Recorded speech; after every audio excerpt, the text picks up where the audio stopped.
एक 17 साल की लड़की जूलियन, जिसका प्लेन बिजली गिरने की वजह से आसमान में टूट गया और वो 21,000 फीट से अमेज़न जंगल में गिरी, जिंदा भी रह गई। लेकिन उसने कैसे अमेज़न जंगल में सरवाइव किया, जहाँ बड़ी बड़ी टीम्स भी सरवाइव नहीं कर सकती, और 11 दिन के बाद वो जिंदा अमेज़न जंगल से निकल गई।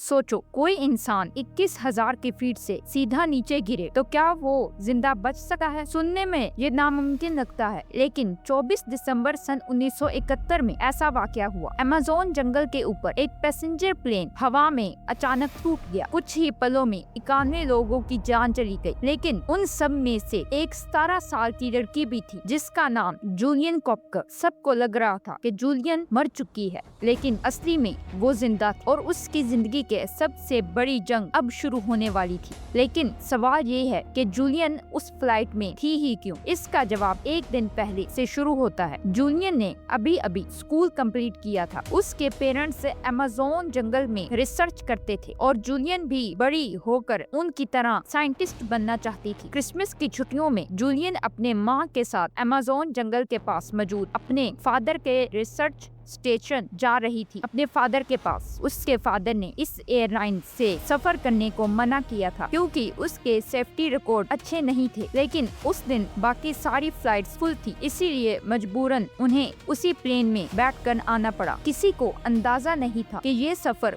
कुछ ही देर में खौफनाक हादसे में बदलने वाला है। प्लेन अमेज़न के ऊपर उड़ रहा था, फिर अचानक वो एक तेज थंडरस्टॉर्म में घुस गया। प्लेन बुरी तरह हिल रहा था, लोग घबराए हुए थे और फिर बिजली गिरी। कुछ ही पलों में प्लेन हवा में टूट गया। जूलियन अपनी सीट के साथ आसमान से गिर रही थी। लगभग 2 से 3 मिनट तक वो गिरती रही। एक्सपर्ट्स कहते हैं कि उसकी सीट हवा में घूमती रही, जिससे उसके गिरने की स्पीड आहिस्ता हो गई। नीचे अमेज़न के घने दरख्तों ने भी उसका झटका काफी हद तक रोक लिया। इसी वजह से वो जिंदा बच गई। लेकिन उसकी मुश्किल अभी खत्म नहीं हुई थी। असली इम्तिहान अब शुरू हुआ था। जब जूलियन को होश आया तो उसके आसपास सिर्फ जंगल था, ना कोई इंसान, ना कोई मदद। उसकी कॉलर बोन टूट चुकी थी और बुरी तरह पैर जख्मी थे। एक आंख से धुंधला नजर आ रहा था। ऐसे जंगल में ज्यादातर लोग एक दिन भी जिंदा नहीं रह पाते। वो पहले भी अपने पेरेंट्स के साथ रिसर्च स्टेशन पेंगवाना में रह चुकी थी। ये स्टेशन अमेज़न के पास ही था। उसने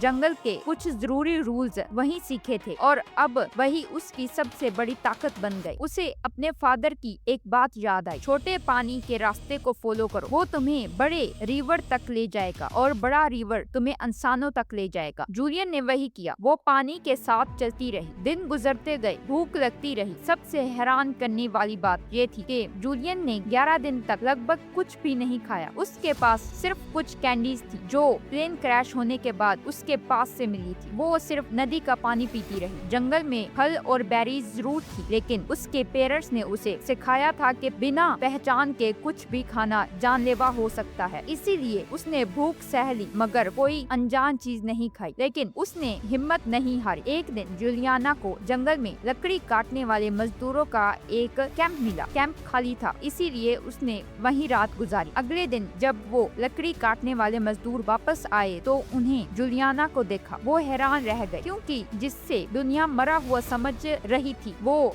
उस टाइम उनके सामने जिंदा थी। फिर उन्होंने उसकी मदद की और कश्ती में बिठाकर हॉस्पिटल ले गए और 11 दिन के बाद उसकी जिंदगी बच गई। आज जूलियन, जिनका नाम डॉक्टर जूलियन डीलर है, वही अमेज़न रिसर्च स्टेशन संभालती है जो उनके पेरेंट्स ने बनाया था। उनकी कहानी सिर्फ एक मिरेकल नहीं है। हाँ, शायद किस्मत ने उन्हें प्लेन क्रैश से बचा लिया, लेकिन जंगल से जिंदा बाहर निकलना ये उनकी हिम्मत और दिमाग और उनके जंगल के इल्म की वजह से मुमकिन हुआ। कभी कभी इंसान को बचाने वाला सबसे बड़ा सहारा सिर्फ किस्मत नहीं होता, बल्कि उसका इल्म और हिम्मत होती है। ये वीडियो आपको कैसी लगी कमेंट में जरूर बताना। तब तक के लिए अल्लाह हाफ़िज़।